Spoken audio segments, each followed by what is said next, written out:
Welcome back to DFS Rebels for the Week 9 slate of Sunday games. It is your boy Dante back at it again with the man I carry in Rocket League on a nightly basis, Mr. Rob, as we share our favorite Week 9 picks, along with a couple of sleepers to help you make your lineups and to help you fill up those pockets. So, with that being said, it is time to join the rebellion. That's right. That's right, Mr. Dante. Gonna jump right into this with some quarterbacks that I like. Definitely looking at Kyler Murray this week. He's the only quarterback on the slate that has the upside of Josh Allen. The game is in a dome against Seattle, which grades out to be one of the highest expected pace games on the entire slate, which is good with me and well into that expensive price tag.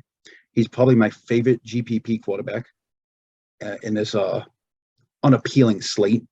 I like him in both cash games and GPPs. Another quarterback I like is Trevor Lawrence. Interesting. Jacksonville hasn't been playing as fast-paced as they did at the beginning of the season, but the passing volume should be there in this matchup with the high over-under 48 points against the lackluster Raiders defense, who ranks 30th against the pass. Lawrence struggles against defenses that bring the pressure, and the Raiders just don't do that. Lawrence is very stackable. You can pair him up with Kristen Kirk, who is way too cheap for wide receiver one, and he should have good volume and a good matchup. Who do you like, Dante? So I just want to go a little more off of that Cardinals-Seahawks game you're talking about. Obviously, it looks to be on paper where it should be a fast-paced game as both secondaries aren't really, too great. They're maybe not even midway. They're ranking towards the bottom of the pack. And I know it is in the dome, so obviously it should be more of an offensive game. Weather should not affect it. But if you look back a couple of weeks ago when they played, that was a little bit of a slower game, especially that Cardinals offense. Kyler did struggle. So I guess that's one thing to keep your mind on. But then again, it's before DeAndre Hopkins. That was in Seattle. Weather could have affected it. So I would definitely look at that game for, many players I think would be worthy starts for tomorrow. However, my favorite quarterback of the week is Justin Herbert. I know he's been a little slower this season, not his fault really. I know also he is missing his top two pass catchers, Mike Williams and Keenan Allen, but he is ranked going against a Falcons defense ranked 29th versus opposing quarterbacks. They've been getting up fantasy points left and right to quarterbacks, and he's still got a couple of good options for wide receivers or just overall targets. I mean, obviously Eckler's the safest pick. He's going to be a little more expensive, but if you wanted to stack up Herbert and Eckler, you definitely could do that. But then obviously you could need a lot of fantasy points between the two of them considering the expensive price tags. You could even throw in Gerald Everett there. Herbert does like getting Gerald Everett involved in that passing attack, and I think you'll see more volume with Allen and Williams being out. Or Joshua Palmer, who's a little cheaper, only 5,100. Or if you want to take another risk with the very low owned DeAndre Carter. He's only 4,300 DraftKings salary. And I think if he has a good game tomorrow, since he is low owned, he could be the big difference on whether you win a lot or, don't win anything tomorrow. I feel like if he goes off, you'll see him in a lot of those lineups that are winning a big prize money. I agree with that. I want to talk about the Arizona game more because I'm definitely looking at DK Metcalf and Tyler Lockett. I definitely want exposure to this game, especially against a matchup against Marco Wilson. Byron Murphy's better, but he's not going to completely shadow DK. So I think DK and Lockett are both in smash spots in this area. I also want to take a look at Terry McLaurin. Terry McLaurin against this Vikings defense is fantastic, especially with Heineke back, giving McLaurin his fantasy value. Terry McLaurin's going to see Cam Densler, which is one of the easiest matchup on the slate. I'm all over Terry McLaurin. I did mention a little bit ago that I liked Murray. Obviously, I like Geno Smith. I also really like Trevor Lawrence. I always said that. Talked about some Kristen Kirk. I'm telling you about that whole game in Raiders. The Raiders game, Devontae Adams, Kristen Kirk. Everything is going to be such a fantastic fantasy matchup. And then you got to look at the usage king, ETN. He's way too cheap. And he's the only running back in town for the Jaguars. The Raiders are struggling. They're 19th overall against the run. They're 31st against the pass for running backs. It's just a free square. You just got to walk ETN in at that point. Who else you like? Yeah, no, you have Vika visit ETN for sure. And then I apologize for being a little scattered here, but I just want to go back one more time to that Cardinals Seahawks game. I want to talk a little more about the Cardinals tight end Zach Ertz. He is the most expensive tight end on the slate, but the Seahawks are ranked dead last versus opposing tight ends. Plus, Zach Ertz will probably see the second biggest target share after DeAndre Hopkins. So I do like Zach Ertz as a potential good play tomorrow. And yeah, I just want to go further off of Terry McLaurin, because what you said before, ever since Heineke took over, McLaurin's really been hitting value more consistently. And the Vikings secondary is the weak part of their defense. So he's got the great matchup. Heineke's been getting McLaurin involved a lot. McLaurin's only costing 5,900, cheaper than most of the other top receivers. So I definitely 100% agree with you with Terry McLaurin. And two other wide receivers I'm looking at tomorrow are both Bengals wide receivers who are playing T. Higgins and Tyler Boyd in that Bengals Panthers matchup, because the Bengals offense is pass heavy. Their run game isn't great. I know Mixon's a great running back, but that O line is atrocious or borderline atrocious. So I know they're going to pass the ball a lot tomorrow. Higgins and Tyler Boyd are both great receivers. They're both underrated receivers in my opinion because they're overshadowed by Jamar Chase.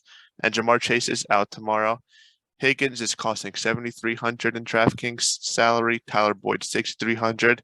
I think both are good plays. If I have to pick one, I'd go Boyd because he's cheaper. He's the veteran, and he's the safer option in my opinion.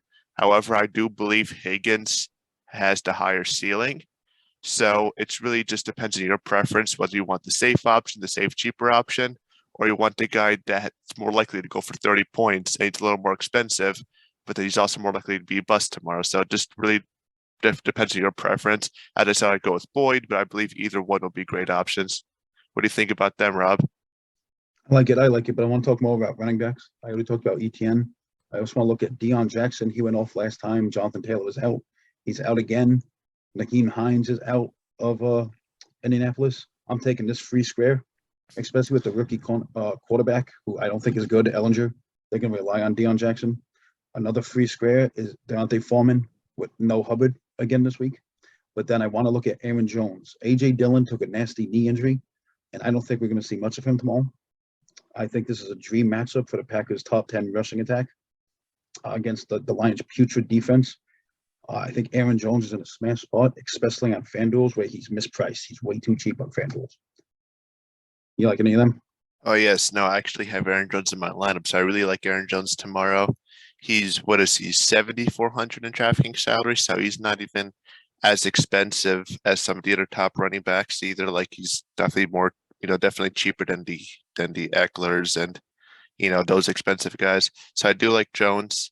As you said, he's got that favorable matchup versus the Lions. The Lions defense is just atrocious all over the place.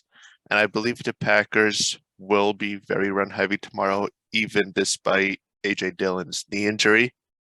Because if you look, especially last week against the Bills, if any of you all watched that game, in the second half, the Packers really moving the ball well while they're running it. So I think that's something they could be sticking to mostly in their game plan this week. And then, like Rob said, A.J. Dillon had that knee injury last week. So Aaron Jones should see a larger than normal carry share. And yeah, and also another running back I like to talk about is also who Rob briefly touched up upon, Josh Jacobs. He's 7,300. He's going to run hard tomorrow. The Jaguars defense ranked 25th in stopping the run. I know the Raiders offense did get shut out last week, but that's also because Jacobs saw a small part of the game plan. I believe if he sees his normal share, then he's going to have probably another one of those 30-point games. Yep, I agree with that. I love Mike Evans and Godwin tomorrow. I think it's going to be a very high passing game script. And I don't care about Jalen Ramsey that much because I think he's going to see both of them. So there's going to be opportunities for both Evans and Godwin to get theirs and get their touchdowns. I think it's going to be a great fantasy production there. Definitely look and tight end. I'm definitely looking at Jared Everett and Evan Ingram. Everett because like you already mentioned, a lot of people are out, so Herbert is going to be looking at him a lot. And I just love Evan Ingram. He's just been he's tied for the lead in the NFL in tight end targets. I don't understand why he's so cheap. He's one of my call plays this week at tight end. And then I'm running the New England defense all the way against Ellinger. I just don't like him. I don't think he's good. And I think the Patriots are really good at just embarrassing rookie quarterbacks. But that's everything I got for tonight. So take us home, Dante. Finish it up. Yeah, I just want to go off to more the Patriots defense too. Like you said, Ellinger, I'm exactly with you on that. Hasn't seen anything. I haven't seen anything from that really screams wow to me. And obviously, that Patriots defense does have a big history on embarrassing rookie quarterbacks. And then I just want to touch upon one more game real quick. The Bills Jets game. Obviously, can't ignore that. I know Josh Allen, Diggs are all obvious plays. I think Davis is a good play tomorrow against the Jets, especially since Stephon Diggs will draw that Sauce Gardner matchup. And on the Jets side of the ball, I think tomorrow is Elijah Moore's week because the Bills secondary is beat up. Tre'Davious White is returning, and I think he'll be matched up mostly against Garrett Wilson. So is there anything else you'd like to add, Rob, or that's it? Yep, that's it for me. All right. So thank you guys for tuning in for another week. As I said, if you enjoy what you see here, definitely give it a subscribe. Even just like the videos, it's a big help. Consider donating to our Patreon. It's the price of a cup of coffee for a week, and you'll get access to our spreadsheets that Rob and I work on hard on a weekly basis. Little cheat sheets gives you all this very helpful information making lineups. Plus, Mr. Rob and I are available 24/7 to join a Discord. We get you into a Discord, and we'll be there to help you with any last-minute lineup advice that you may have. So, with that being said, it is time to join the rebellion.